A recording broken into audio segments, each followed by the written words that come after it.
Good day and welcome to this newest edition of Tourismus Namibia, our show where we introduce you to different topics, destinations, bring you an interview or something like that, and to the point. In this case today it will be a bit of a review of something that happened earlier in the week, but let us show you.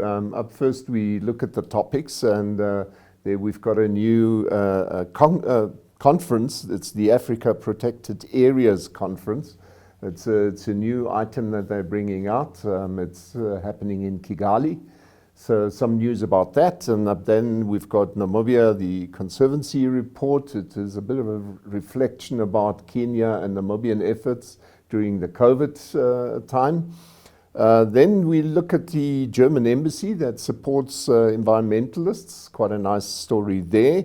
And then after that, we finally have a look at the Giraffe Conservation Foundation. They've got an interesting subject brought up there as well.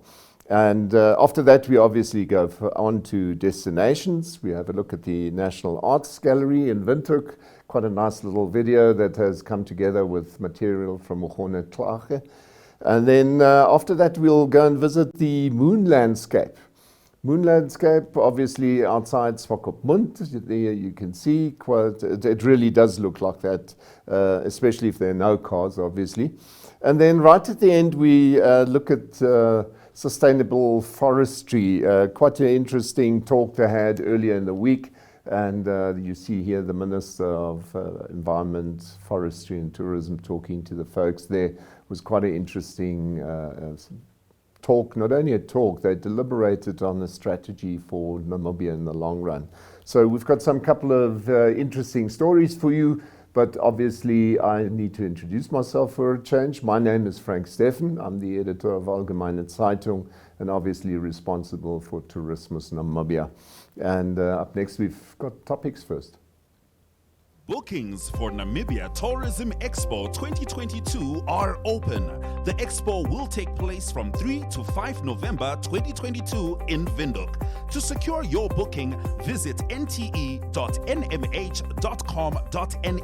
And for more information on the expo, follow all Namibia Media Holdings platforms. The expo is supported by the Ministry of Environment, Tourism and Forestry, Namibia Tourism Board, FENATA, City of Windhoek, and Namibia Media Holdings. Namibia Tourism Expo, taking tourism to the regions.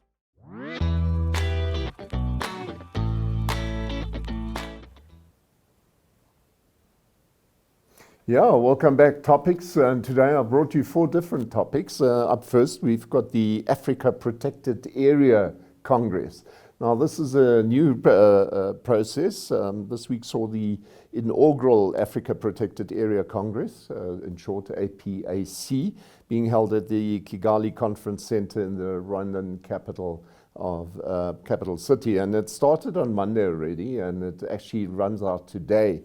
So this first APAC is intended to further enhance the status of conservation in Africa by engaging governments, the private sector, civil society, indigenous people and local communities, as well as academia, to shape Africa's protected and conserved areas agenda to better deliver benefits for people and nature. So that's how they advertise it. UNESCO, in collaboration with its partners, will showcase, or has showcased its contribution to the biodiversity post-2020 global agenda. So very important on that score, especially through its designated areas in the form of the World Heritage Sites and Biosphere Reserves and UNESCO Global Geoparks. You might remember we spoke about geoparks the other day. There's one coming into existence in Namibia.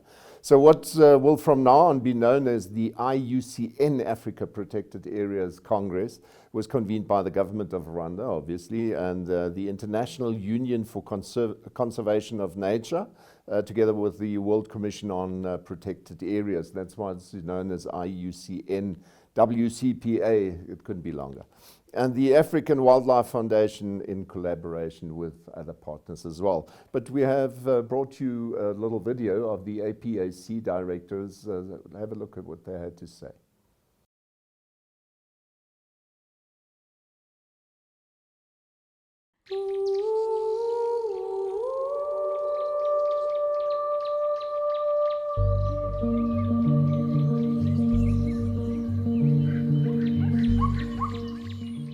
importance of protected areas ranges ecologically, economically, and socially. These are part of our natural resources that Africa is endowed with, where we actually have biodiversity. These are places, natural places that offer ecosystem services to our population.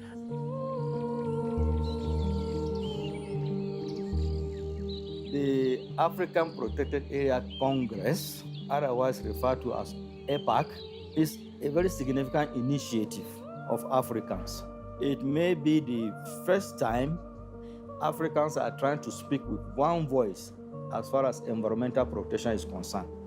For Africans to be able to come this far, we are also giving the management of our environment the significance it requires.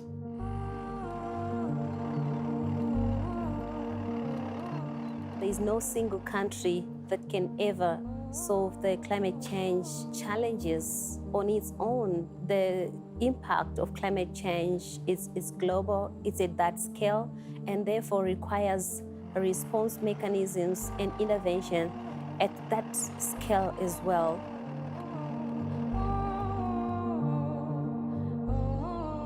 Why is it important for governments and institutions such as the Kenya Wildlife Service in APAC? It is important because, first and foremost, whenever we go out to the world to talk about issues, wildlife, biodiversity, conservation, we must talk as one voice as Africans. Many a times we go individually. When we do that, we don't bring an agenda that is thought through as an African agenda to be able to do this. So this kind of working sessions are very important because then they help us to be able to bring together all the ideas that the African continent wants to take over to the world, so that then we can discuss these issues out there as one voice, with one voice. By the time the APAC is launched, and the 53 or 54 countries in Africa are participating, we are sure we'll be operating on the same wavelength and be singing the same song. We are acting now because there are certain issues that are very critical at the moment that are affecting all of us as Africans. Climate change is one of them. It cuts across boundaries. And so what affects, probably, if I use Kenya as an example, will affect the countries around Kenya as well. So if we do not come with one solution, then we'll have a scattered response on how we respond to issues such as climate change. La biodiversité est en grande menace de façon globale, en tout cas dans nos régions. Et ces menaces dépendent d'une région à une autre.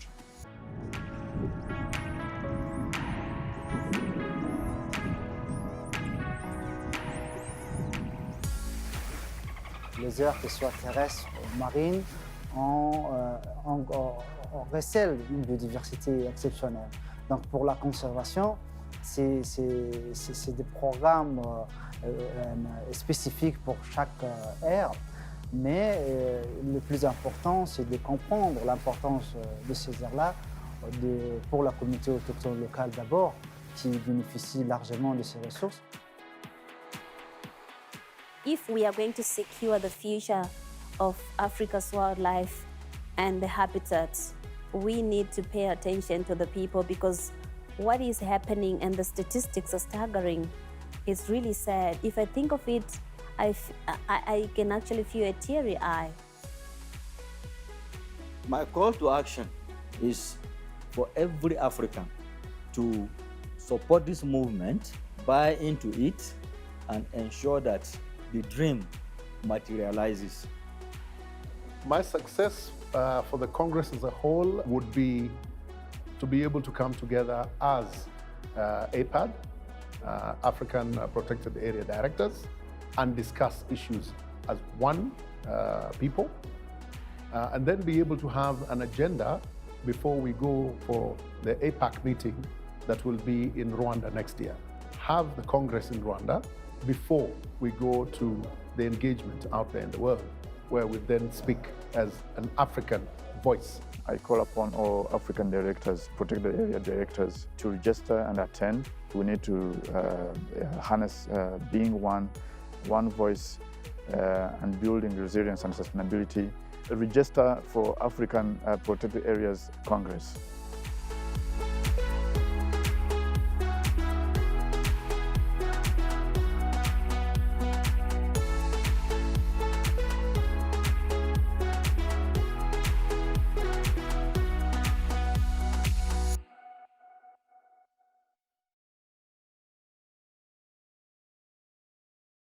Right, and that's the APAC directors that gave us a bit of a hint of what this was all about. And then up next, we've got COVID-related resilience in Kenya and Namibia. It was a report made public this past week, and it's a they actually had a look at the collaboration and resilience which were identified as key responses to the COVID pandemic and lessons learned from community conservation in Kenya and Namibia. Obviously, is very relevant to us. And they've now been analyzed. So Yolanda Nell actually compiled this little video clip for Tourismus Namibia. Again, have a look. So this case study is based on document review and informant interviews that was carried out between June and September of last year. This study focuses on Kenya's community conservancies and Namibia's communal conservancies during the pandemic and the relief efforts sought after. The Namibian conservancies cover about 166,000 square kilometers, which is about 20% of the country's total land area, and provide livelihoods for about 220,000 people. As a result of the COVID-19 pandemic, 80 to 90% of Namibian conservancies lost revenue, amounting to about $4.1 million per year, in addition to $4.4 million in salaries of tourism staff living and working in these conservancies, amounting to close to 200 million Namibian dollars over the 2-year period. In May 2020, the Namibian Ministry of Environment, Forestry and Tourism launched the Conservation Relief, Recovery and Resilience Facility, which convened the country's public and private sector stakeholders alongside international organizations in a coordinated response to the crisis. The Namibian Association, CBNRM Support Organization, the World Wildlife Fund and Community Conservation Fund of Namibia were at the forefront of helping mobilize and deliver relief efforts to both communal conservancies and joint venture businesses, with many other key players providing much needed financial support. In both Kenya and Namibia, relief efforts took place in 3 stages. First, relief efforts focused on emergency funds to keep the conservancies intact and operational by securing the salaries. Secondly, relief efforts targeted business recovery from the COVID-19 pandemic. In Namibia, relief efforts focused on supporting conservancy joint venture lodges and community-owned campsites. Then finally, in the 3rd stage, efforts focused on developing much more sustainable and resilient conservation and tourism models to withstand future shocks and uncertainties. Now, both Namibia and Kenya have long-standing and advanced community-based conservation efforts, which have been sustained through collaboration and partnerships amongst communities, their respective government, the private sector, and NGOs. Moving forward, it is critical that these collaborations are sustained throughout the current pandemic and in future to implement recovery strategies and effective post-pandemic resilience mechanisms. This would require further dialogue in search of mutually agreeable approaches. Yes, and that was it. And then the German embassy engaged this week. The German ambassador Herbert Beck and Esther Ishiwa Haikola, as well as Julia Nangula Kanyemba of the Swakopmund Environmental Education Initiative, I simply call it WEE, signed an agreement whereby WEE receives a total of €34,200, and that's quite a lot of money because in Namibia that boils down to roughly 600,000 Namibia dollar. So it's from the Climate Fund of the German Foreign Office. And the organization will implement a project that will create awareness for environmental and climate issues amongst the youth of Namibia. So the aim of the project is to sensitize young people and school learners for the environment and its challenges, and also to provide them with information about the climate in general and climate change in particular. So the organization will produce an online show called Youth Enviro Show, which I think is great. It will transfer knowledge and awareness and will be airing twice a month on social media platforms such as Facebook and YouTube. I'm quite sure we'll follow them. The online show, which will be held in different Namibian languages, will also provide a platform called Clubhouse to the audience, and through this give all the interested party the possibility to discuss current affairs. So quite a nice little initiative there from the German embassy, but not so much only them, obviously because of these two young women who are taking the bull by the horns as far as I'm concerned. And then obviously we need to also bring you another nice little item about our Giraffe Conservation Foundation, GCF. We've been often telling you about them, and so I picked up on something there. They said, understanding community attitudes toward the Angolan giraffe, it's called the Giraffe angolensis, and its potential reintroduction into Iona National Park in Angola. Now this is quite important because remember, Iona is just up from the cocoa veld, so typically just divided by the Kunene River up there in the northwest of Namibia. So normally what they do is they first have a look at the habitat and they do suitability studies, although to date the possible impact of human communities' attitudes towards reintroductions of species have seldom been assessed in detail. That's at least what they say. So the Iona National Park in Angola is inhabited by people predominantly on the eastern fringes, so it's further inland. And as such, any reintroduction would benefit from the buy-in of these communities, and therefore understanding community attitudes is essential for successful reintroduction of the Angolan giraffe. Just imagine, there is no Angolan giraffe in Angola, but there is in Namibia. Anyway, so in the Iona National Park, where the species has been locally extinct since before 1980 due to indiscriminate poaching during the Angolan Civil War.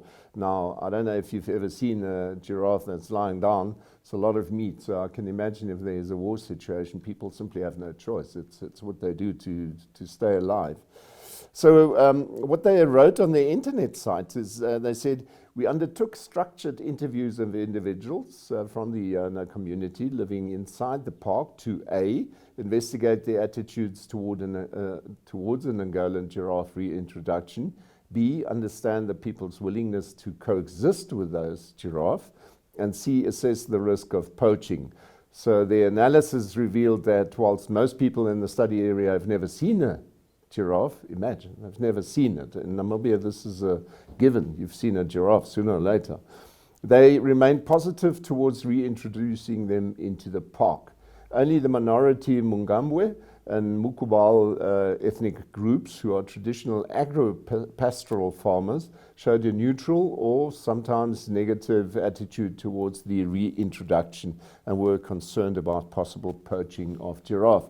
So what I did is, because Namibia is taking a lead on these sort of processes, you will remember I previously spoke about it, Namibia is the single country with the highest population of giraffe by far. And so the Giraffe Conservation Foundation some time ago already translocated Angolan giraffe to the Puap Conservancy in Namibia. And this is the sort of initiative that obviously goes down well in these sort of situations. And I've brought you a little video just to show what they've been doing there.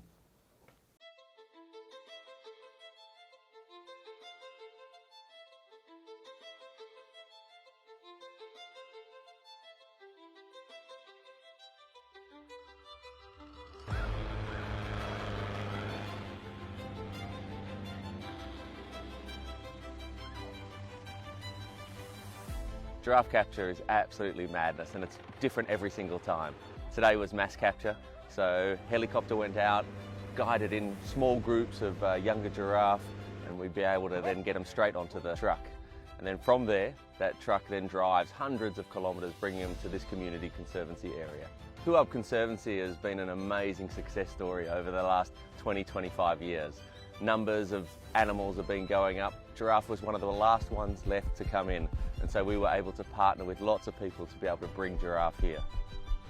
So building a boma, it's huge, you know, it's about 80, 100 metres wide at the width where the giraffe come in, all the way down to a tiny little chute. So that takes more than a day really to build. Guys are out there putting poles in ground, putting up nets. It's a really, hard process, and you've got to make sure you do it right because you've got curtains that the giraffe have got to run through and they close behind. So these guys know what they're doing, and it's brilliant to see it go up.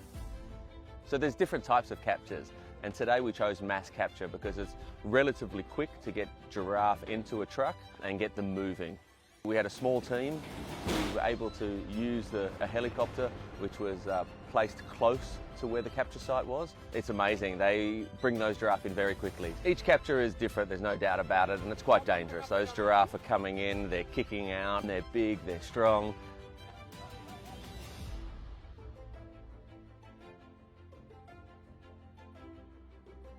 We travelled for about 6 hours, initially on good road, but then we went through some very hilly country. It went super well, but until those giraffe are released, it's a very nerve-wracking process.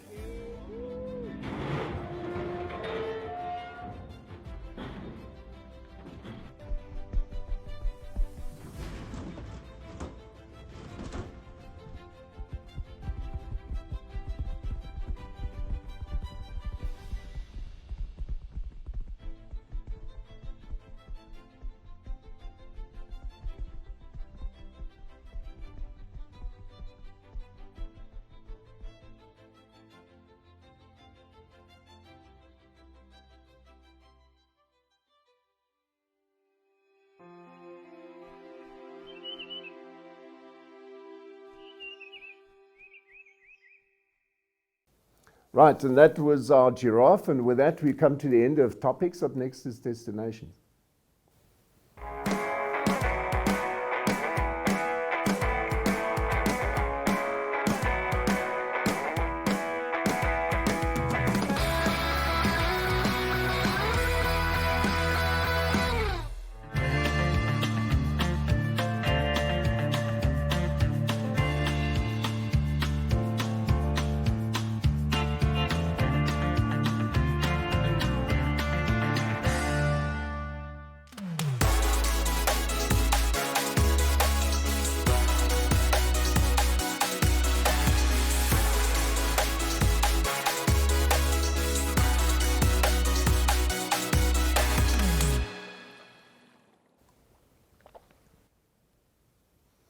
Yeah, and destinations, as I always said, destinations is not always about just getting there or wherever you want to be. It's about giving you ideas what to do in Namibia when you come and visit us.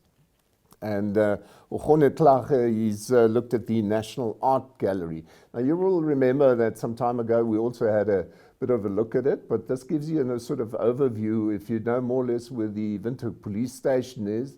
That's on the northern side of Independence Avenue. So just as you go up towards the Kudu there, you've got a clearer picture. You will then just go up the street and you'll get to the National Art Gallery. Most people will know what it is all about. Here's the sort of outside view so that you can know where you're heading. It's in the Windhoek Central Business District. And the gallery features a prominent permanent exhibition by late Namibian artist John Muafangeyo, which you can see here, widely credited for his woodcut prints. Bao and Ferris took Tourismus Namibia for a walkabout of the entire gallery and showed off some of its most prominent collections. And there's much more to that than only John's stuff. They have different types of galleries, different types of offerings. So quite nice stuff that you can, and much more than I would have expected, to be dead honest. So here's a video for you to have a look at. Which section are we now currently? So this is the lower gallery of the National Art Gallery. We like to refer to it as our permanent collection. Right now we have a collection up by John Muafangeyo. He's one of the most seasoned artists of the country, has also passed on, but his work is renowned. And it's so interesting to note that he's done prints up to 150 at once with lino cut, repetitive print, and then the quality is just extraordinary. Yeah, like I said, the spaces are for rent. So we have the lower gallery, which has two sections, the bigger section and the lower section. And it's also our only section that has a carpet, which really allows for nice acoustics. We're in the upper gallery at the moment. In here we have an exhibition titled Everyday Life. It was done by a few artists, collaborative exhibition across multiple disciplines within the art. Lino cut, painting on canvas, painting on material, screen printing, etc. And then also within this space, we had a service for Cynthia Shimming, and this was part of the temporary exhibition that we had put up. It was just to celebrate her life, her work, her legacy, and to say this is the influence she had in the sector, this is what she's leaving us with, she left behind, to celebrate her awards, and really just, the role she played in terms of visual art and fashion education in the lives of artists and young people. So the upper gallery, again, also a space that we offer for rent, and we offer for rent a lot of our gallery spaces, actually, depending on what event you're having and if it goes with what we have up on our walls. So here we are in the foyer of the National Art Gallery. This is also a part of our permanent exhibition that flows. It was actually in the main and it flowed outward. So it's still up in the upper foyer and in the lower foyer. These are exciting pieces. When we have walkabouts and school children visiting, it's so interesting because everyone wants to touch and everyone wants to interact, but obviously you can't. So,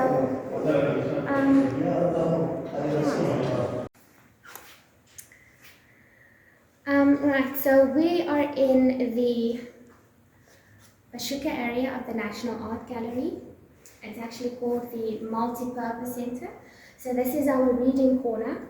This is where you can come and find lots of interesting educational topics on visual arts and crafts. And then we have our recently established artist corner.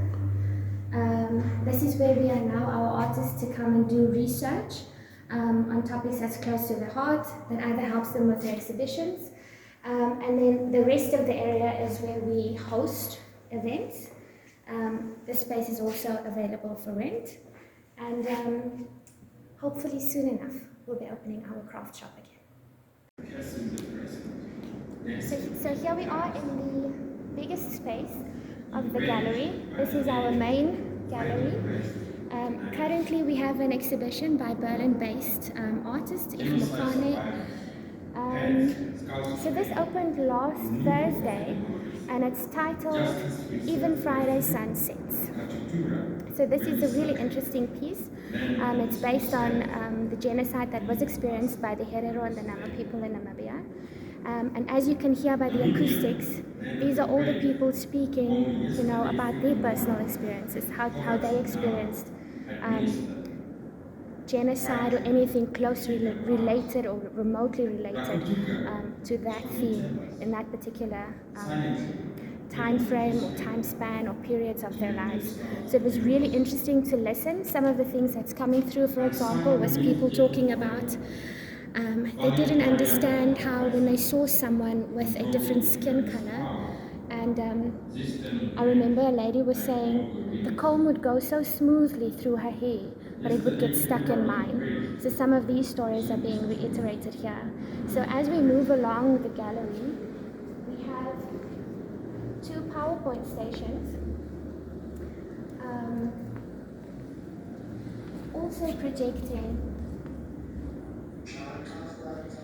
also projecting stories of people, how they experienced it. And the lovely thing is nothing was edited in terms of the language. Subtitles were added, so if you don't understand, you can read. And also just, the simpleness of it, but also how intimate it is. You can come and sit here, put your headset on, and just look at the visuals and read the artworks while you're taking in the acoustics. So it's a really personal exhibition, but also very interactive. Gallery, it's one of our smaller exhibition spaces. We do have an exhibition also currently still up called Everyday Life. It was an exhibition by multiple artists across multiple disciplines of art. And well, it is now in the time that we are celebrating the life of the late Cynthia Schilling. And so within this space, we have a temporary exhibition set up to celebrate her life and her work and her legacy. So this will be exhibited tonight when we have a celebratory service. Yeah. The unfortunate thing about tonight's service is that only one. Right, so that was in Windhoek. That was the National Arts Gallery. It's certainly worth your while to go there. I must admit I'm a bit of more the outdoor person, and I've started visiting these sites from time to time simply because I do this show and I suddenly find that these ideas are actually quite interesting. So don't fret if you're not the normal person to always go there. Just make some time if you have the time in any way. So up next we've got the Moon Landscape. Moon Landscape is obviously found just east of Swakopmund. There you can see the Swakop River running down, and it's sort of on the southern banks of the Swakop River as you go up here. Typically from up here it's obviously not discernible in an obvious way from this height. But if you go to that area, you'll be actually surprised how very similar to the moon photos you have. I don't know if you remember, we brought a show, this must be easily 2-3 years ago, where we also made a comparison between what Dr. Jaapie van Zyl was working for NASA at the time, showed us in terms of what the landscape on Mars was looking like, and what happens in Namibia. And he actually, at the Delta School in Windhoek, he went and he showed 2 different types of photos, and he made the people guess which one was the Namib Desert, or specifically the moon landscape, and which one was Mars. And you will not believe it, most people got it wrong. So that's how similar this is. So Hilmar Tonnemacher of Avontuur Africa, he actually took some people there, and our people joined him. And this is what was the end result. Have a look at this video. Last night, Wilhelm said that we are in the moon landscape and that it is a very special area. Now let me start with the moon landscape. If you look around you, you know why it's called the moon landscape. Special area because what you're looking at is one of the oldest pieces of the crust of the earth in its present form. So if you look on the horizon, there you see the alluvial plain. That's what we were driving over when we left camp this morning. And that alluvial plain was the bottom of a huge sweetwater lake in the supercontinent of Gondwana before the Americas broke away from Africa. That area north-south is about 1,000 kilometers, east-west is about 100 kilometers. So it's a fairly large area. Now these mountains that you see in front of you, they've actually been carved out of that alluvial plain to bring to the surface this, what you see here. Now, the way this was carved, after the water ran into the ocean, the surface dried up and it formed a little crust. And when people tell you that when you drive in the desert, the tracks remain behind for over 100 years, it's because that little crust is broken and it can never repair. That's why these tracks stay. But after this all had run off, there was an ice age, and once that started melting, the ice started moving down to the ocean. And in that movement, it cut out this, what you see around you here. If you were to imagine all the erosion back before it's eroded away, and you would look at that from a satellite picture, it would look very much like the fjords that you have in the Nordics. So once the ice started cutting that, if you look at these valleys over here, it looks like a riverbed, but it's not a riverbed, it's far too wide. The main river is what runs down there, the Swakop River. So that all was carved out by the ice, and then millions and millions of years of erosion. When the earth started cooling down, the first rock formations that we had was the basalt rock. That's this grey rock that you see around here. So this is what you would call in Afrikaans the oergesteente. It's the first rock formations on earth. As this basalt started hardening, solidifying, cracks were formed, and new lava pushed itself through from underneath to form, when you look at those little black lines on top there, those are actually the top of a wall of dolerite. So where the dolerite found a crack, it forced itself in form of lava, solidified there and hardened. And the dolerite is far, far harder than the granite in the area and the basalt is. So when this erosion started taking place, these dolerite ridges resisted, and on either side of it, the basalt stuck to it. So it's like a backbone holding the mountain together. But as it gets eroded and this backbone starts sticking out on the top, it's no longer protected, and hot, cold, it starts cracking and tumbling down the sides, as you can see it over there. So from far, that rock looks black. From close, it's what you're sitting on.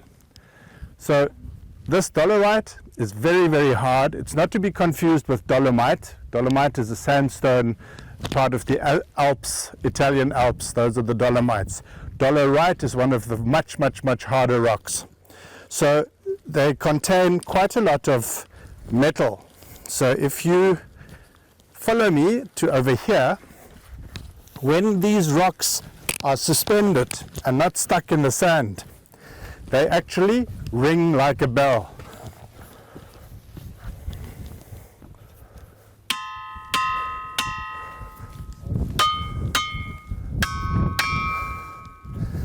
And if you look at these rocks, you can see that people have been knocking these for many, many, many years. So I'm sure the Bushmen already came to knock on these rocks, and I'm sure this is where the term rock concert was actually formulated. So the other thing is, if you look at the sides of these rocks, there's a lot of patchy looking things growing there, like over there. Those are lichens. We have over 100 different types of lichens in the area. The lichens, like every other living being in the desert. Now the Namib Desert is always referred to as a living desert. There's life everywhere in this desert. These lichens, like every other living being, survive from the mist. If you look in the air, there's a slight mistiness over there. So where the heat of the desert meets with the cold of the Benguela, of the ocean, you have fog formation. Now this bank of fog either sits out at sea or it comes in, usually at night, early morning hours, and it can be up to 80 kilometers land inwards. So it can easily happen when you're driving from Swakopmund to Windhoek, that you suddenly drive out of Swakopmund, clear skies, and 20 k's out of town, suddenly it is fog all the way down to the ground, where you're really creeping along for 10, 15, 20 kilometers. Then suddenly it lifts and you're out of it. That is what keeps this desert alive. Right, and that was Abenteuer Afrika, Abenteuer Africa, obviously very much into this area, quite nicely explained by Hilmar Tonnemacher there. So if you go to Swakopmund again, be sure to find out how you get to this moon landscape, for the specific reason, if you looked at the maps that I showed there earlier, it actually says there Welwitschia Drive, and the reason is quite simply, as you drive from Swakop out towards the moon landscape, you get through that valley where there's a huge number of Welwitschas. If you miss them, then really you haven't looked very, very hard. Anyway, so if you turn off towards Guarani Contis, where you can have a nice cup of coffee, we previously spoke about that place as well, then you will drive smack middle through the moon landscape. So that's Moon Landscape for you today, and that brings us to the end of Destinations. Up next is To the Point.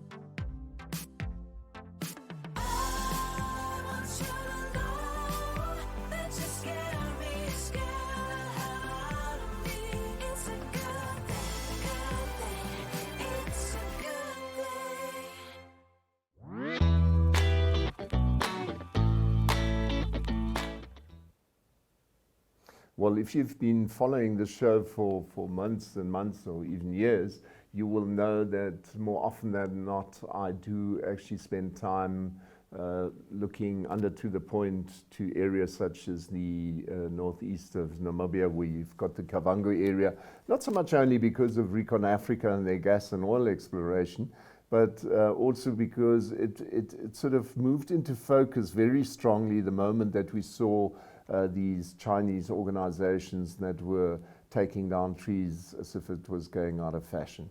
And typically what we had at the end of the day, you will remember 2018 was when the minister finally decided enough is enough. Unfortunately, at the time, the Forestry Department moved back to the Ministry of Environment and what is now called the Ministry of Environment, Forestry and Tourism. And Minister Pohamba Shifeta has been very outspoken in the fact that he does not mind that there should be a sustainable use of wood, or timber for that matter, but that it should be done in an organized and managed fashion. And for some time now, we've always brought you reports about the Hans Seidel Stiftung and the Desert Research Foundation of Namibia, who have always sort of tried to get a management program going. I remember about 2 years ago, they spent a massive amount of time in Parliament trying to make parliamentarians understand how important it is to maintain what we've got up there for the long run. And so this week was a very nice opportunity when it was supported by the European Union and obviously Hans Seidel again and the Desert Research Foundation and these guys, but also by the government. Government took a strong step supporting this thing. They had a huge meeting where not only our local people came to talk about this whole thing, but you had guys coming from Germany, but you also had people from South Africa, you had people from Ghana, Ghana especially explaining how they handle their sustainable forestry program and how they handle their exports of timber to European and American countries or wherever they take it. The same happens to South Africa. They've got a validity certification and there's a proper register to make sure that you can actually trace back where the timber is coming from and where it's headed. And so you had obviously Clemens van Dordrecht. It's Dr. Clemens van Dordrecht was a guest on this show in the past. He's of the Hans Seidel Foundation. He obviously welcomed all the people, but then he also explained what it is all about. He, by the way, is a forester. And he had made the point of inviting another forester from Germany who's very much into these things and also advising on the FAO level at the United Nations. His name is Lawrence Freiherr Klein von Wissenberg. And then obviously the minister himself was there. And what was telling to me, you know, often the ministers come and they do their welcome speech or whatever they do, and then they're off.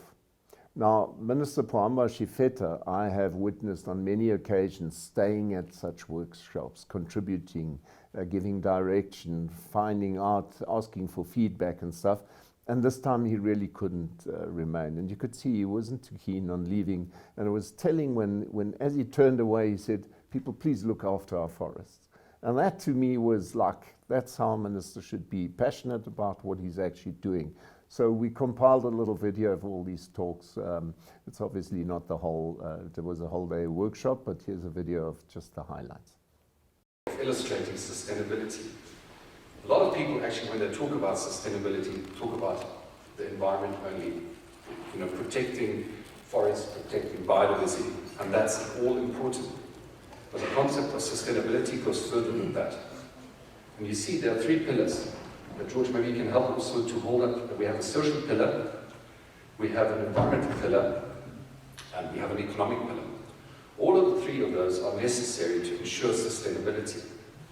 So if we protect the environment just for the sake of the environment, if you don't mind actually just lifting the environmental pillar, just lift it, what happens to our environment?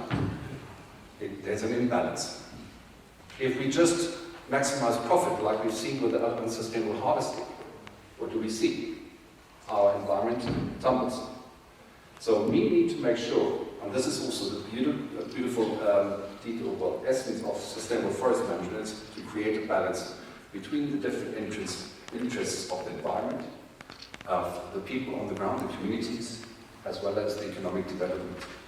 So this is already sort of a core message we would like to also convey to you today, and most of you probably are very familiar with this concept, but we want to also assist in really making this part of each and everyone's DNA so that we move forward in a more sustainable way, making sure that the people on the ground in the communities actually are taken into consideration when we make decisions here at national or international level, and at the same time make sure that the very essence of our livelihoods, meaning our environment, is actually being taken care of. So I'm very much profoundly honored by your invitation to be here this morning to officiate at this very important event under the theme, The Future of Namibia's Forests, Sustainable Forest Management is key to unlock its potential. This gathering has come at an opportune time as Namibia is sharply focusing on the protection of our forests, which is central to our sustainability and economic development. Director of Ceremonies, permit me to begin by citing our Namibian Constitution, which is one of the most progressive constitutions in the world regarding the protection of our environment. Article 95 states, and I quote, "The state shall actively promote and maintain the welfare of the people by adopting policies that are aimed at the maintenance of our ecosystems, essential ecological processes, and the biodiversity of Namibia, and the utilization of living natural resources on a sustainable basis for the benefit of all Namibians, both present and future," unquote. You need to know who I am, so I'm going to introduce myself. Then I move over for the better understanding of the German sustainability to the legacy of my family forest, then talking about the origin of sustainability, sustainability in forest, multifunctionality of forests, and then to sustainable forest management and in context to forest policy, people, and almost at the end I wrap up in a correlation and causalities of sustainability and give you some core messages.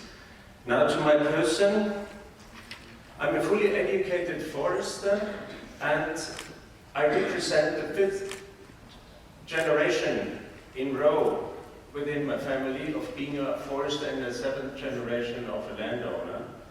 I work as a forest consultant and an expert on forest and environmental issues, and beside that I'm engaged, you see it on these different organizations, I'm engaged in forest policy, nationally and internationally, and I'm also a member of advisory committee to the German government as well to the COFO committee on forestry at the FAO.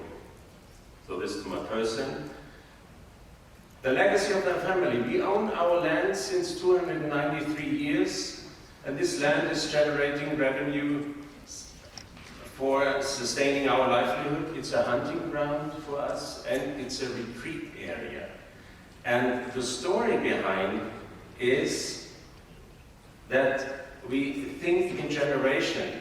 We have a contract for a future generation which says, inherit the land in order to possess and hold it as a trustee, manage it wisely, and give it to the next generation at least in the same condition, but even better in an improved condition than you received it. This is our tradition, this is a kind of obligation, but it's also, for me personally, it's a type of passion to work on.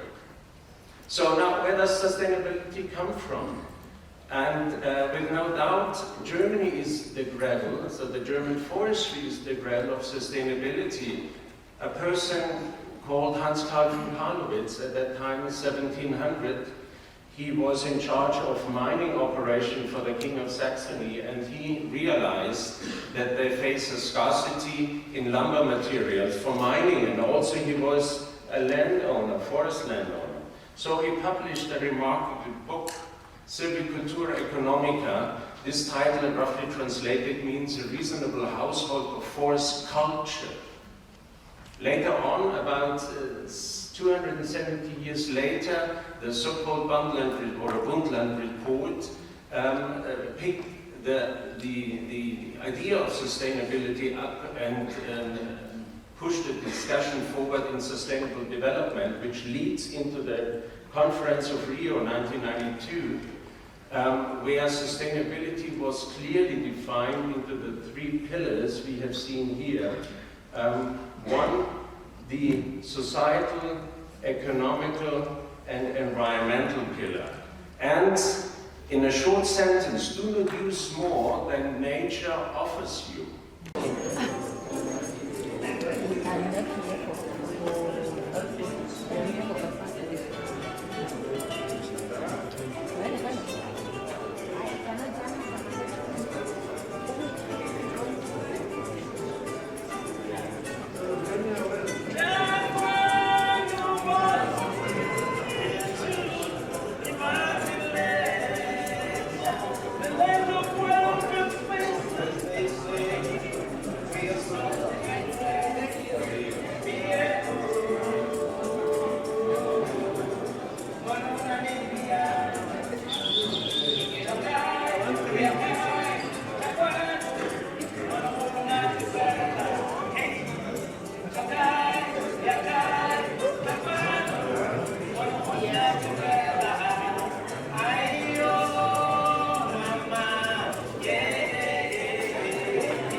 Right, that's sustainable forestry, and clearly something that we need to look at.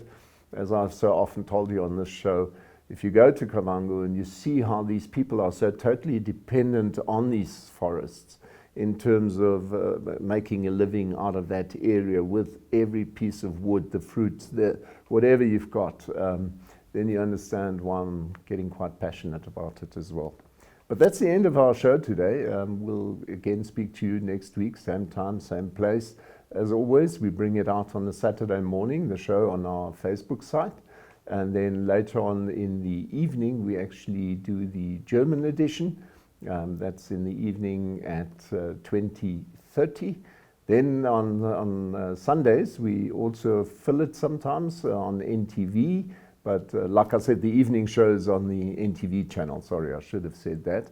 And then the English version is also available on the Sunday evening, that is after 1900. So just watch NTV and you'll be able to follow the program on that side. So until next week, I remain, and I hope you've still got a good weekend ahead of you and an even better week ahead of you. And then we speak again next week, same time. Until then, remain healthy. Bye.